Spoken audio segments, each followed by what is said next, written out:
சில முக்கியமான கேள்விகள் உங்களுடைய வெற்றியை மாற்றி அமைக்கும். அதில் பார்த்தீங்கன்னா, இந்த தமிழ் பிராமி கல்வெட்டு முதலான கல்வெட்டு எங்கே கண்டுபிடிக்கப்பட்டது, யாரால் கண்டுபிடிக்கப்பட்டது, எந்த ஆண்டு கண்டுபிடிக்கப்பட்டது அப்படின்ற 3 செய்திகள் ரொம்ப முக்கியமாக நம்ம பார்க்கலாம்.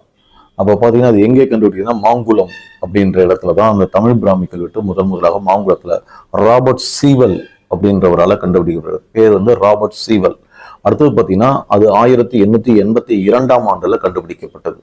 இப்போ இந்த மாதிரி அகழ்வாய்வுகளில் கேள்வி நமக்கு சிலபஸ்ல இருக்கு, கேள்வி இல்லாமல் டிஎன்பிஎஸ்சி கொஸ்டினும் இல்லை.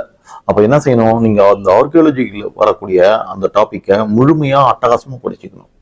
அப்படி படிச்சுக்கிட்டீங்கன்னா கண்டிப்பாக உங்களுக்கு கொஸ்டின்ஸில் 2 கொஸ்டின்ஸ் தமிழ்லையும் வரலாம், 2 கொஸ்டின்ஸ் ஜிகேலையும் வரலாம். அப்போ ஒரு 4 கொஸ்டின்ஸ்லேருந்து 4 to 5 கொஸ்டின்ஸுக்கு உங்களுக்கு கரெக்ட் ஆன்சர்ஸ் கிடைக்கும்.